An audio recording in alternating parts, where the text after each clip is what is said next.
Deer audience, আসসালামু আলাইকুম। Welcome to learn with Ashiq. আজকে আমরা গ্রুপ ভার্ব ও প্রিপোজিশন সিরিজের প্রিপোজিশনস অফ প্লেস নিয়ে কাজ করব। আর আজকে আমরা প্রিপোজিশনস অফ প্লেসের মধ্যে তিনটা প্রিপোজিশনসের ব্যবহার শিখব। সেটা হচ্ছে অন, ওভার এবং অ্যাবোভ। এই অন, ওভার এবং অ্যাবোভ বেসিক্যালি ব্যবহার হয় কোনো কিছুর উপরে বোঝাতে। কোনো কিছুর উপরে বোঝাতে এই তিনটা প্রিপোজিশনস ব্যবহার করতে হয়, অন, ওভার, অ্যাবোভ। আজকে আমরা শিখব স্পেসিফিক্যালি কখন কোনটা ব্যবহার করতে হয়। So let's go. সর্বপ্রথম আমরা শিখবো অনের ব্যবহার। মনে রাখবেন, অন মানে হচ্ছে কোনো কিছুর উপরে থাকা, বাট এই উপরেটা হচ্ছে স্পর্শ করে থাকা। যখন কোনো কিছুর উপরে স্পর্শ করে কোনো কিছু বুঝাবে তখন ব্যবহার করতে অন। যেমন আমাদের মাথার উপরে চুল আছে, এই চুলটা মাথার সাথে স্পর্শ করে আছে, সেক্ষেত্রে আমরা ব্যবহার করি the hair is on my head. On my head, আমার মাথার সাথে স্পর্শ করে আছে। আমরা যদি একটা ছবি দেখে ক্লিয়ার হওয়ার চেষ্টা করি, দেখেন এই বইটা এই টেবিলের উপর আছে, আর বই যখন টেবিলের উপর আছে অবশ্যই সেটা স্পর্শ করে আছে। তো সেক্ষেত্রে আমরা কি ব্যবহার করতে পারি? The book is on the table. বইটা টেবিলের উপর আছে, এক্ষেত্রে বই আর টেবিলের সম্পর্ক স্পর্শ অবস্থায়। যেহেতু স্পর্শ অবস্থায় আছে, তাই কোনো কিছুর উপরে স্পর্শ করে থাকলে ব্যবহার করব অন। আমরা আরো একটা উদাহরণ দেখার চেষ্টা করি। এই যে পেইন্টিংটা, এই পেইন্টিংটা ওয়ালের উপর লাগানো আছে। আবার বলছি, পেইন্টিংটা ওয়ালের উপরে লাগানো আছে, সেক্ষেত্রে আমরা কি লিখতে পারি? The painting is on the wall.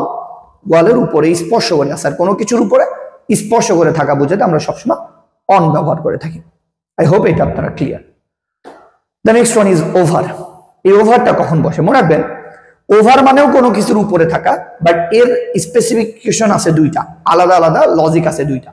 Number one, over মানে কোনো কিছুর উপরে থাকবে, অবশ্যই উপর থাকবে, স্পর্শ না করে। আমি আবার বলছি, কোনো কিছুর উপরে থাকবে, স্পর্শ না করে। আর নাম্বার টু, ওভার শুধুমাত্র তখন হবে যখন এই নাউনটা গতিশীল অবস্থায় থাকবে। দুইটা স্পেসিফিকেশন আমি আবার মনে করে দিচ্ছি, এই দুইটা মনে রাখলে ওভারের ব্যবহার কখনো কোনোদিন ভুল হবে না। নাম্বার ওয়ান, ওভার মানে কোনো কিছুর উপরে থাকা, বাট লজিক হচ্ছে দুইটা। নাম্বার ওয়ান, স্পর্শ না করে থাকবে, আর নাম্বার টু, এই যে নাউনের পজিশনটা, এই নাউনের পজিশনটা গতিশীল অবস্থায় থাকবে। এই দুইটা যদি থাকে তাহলে সেক্ষেত্রে আমরা সর্বদা ব্যবহার করব ওভার। যদি আমরা উদাহরণ দেখতে চাই, এই ছবিটা খেয়াল করবেন। এখানে কিছু পাখি লেকের উপর দিয়ে উড়ে যাচ্ছে। এই পাখিগুলো যখন লেকের উপর দিয়ে উড়ে যাচ্ছে, তখন অবশ্যই পাখিগুলা গতিশীল এবং স্পর্শ না করে। সেক্ষেত্রে আমরা লিখতে পারি the birds fly over the sky বা over the lake. The bird fly over the lake, লেকের উপর দিয়ে উড়িয়ে চলে যাচ্ছে। খেয়াল করবেন, এই ফ্লাই মানে হচ্ছে গতিশীল অবস্থা।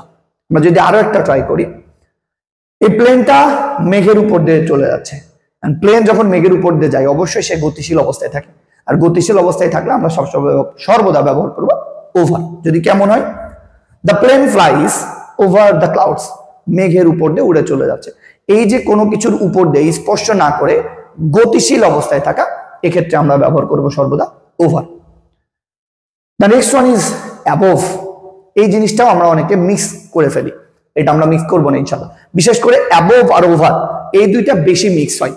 এই দুইটাই উপরে থাকা, দুইটাই স্পর্শ না করে থাকা, বাট দুইটার মধ্যে পার্থক্য হচ্ছে অ্যাবোভ মানে স্থির থাকা, আর ওভার মানে গতিশীল থাকা।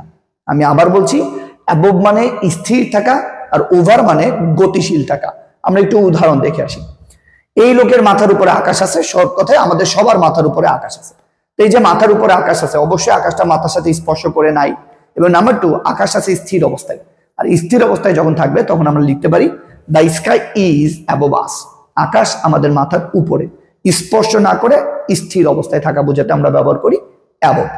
আমরা যদি আরো একটা উদাহরণ দেখি, তাহলে এটা দেখতে পারি the mango is above our head. এই লোকের মাথার উপরে ম্যাঙ্গো আছে, মাথার উপরে আছে, বাট অবশ্যই মাথার সাথে স্পর্শ করে নেই এবং গতিশীল অবস্থায় নাই, বিকজ ম্যাঙ্গো তো গতিশীল অবস্থায় থাকতে পারে না। সেক্ষেত্রে আমরা কি ব্যবহার করবো? Above. The mango is above our head. আমরা যদি এই তিনটা জিনিসকে একসাথে করে ছবির আকারে দেখার চেষ্টা করি এবং বোঝার চেষ্টা করি, আই হোপ আমরা ক্লিয়ার হয়ে যাবো। দেখেন, এখানে যে বিড়ালটা বসে আছে, এই বিড়ালটা আছে একটা টেবিলের উপর বসে, এবং বিড়াল যখন বসে আছে অবশ্যই টেবিলের সাথে তার একটা স্পর্শ করা আছে, আর স্পর্শ করা বোঝাতে আমরা সবসময় ব্যবহার করি অন। এখানে যে পাখিটা উড়ে যাচ্ছে, এই পাখিটা আকাশ দিয়ে উড়ে যাচ্ছে, আর যেহেতু উড়ে যাচ্ছে তাই অবশ্যই এটা গতিশীল, আর গতিশীল অবস্থায় আমরা ব্যবহার করব ওভার।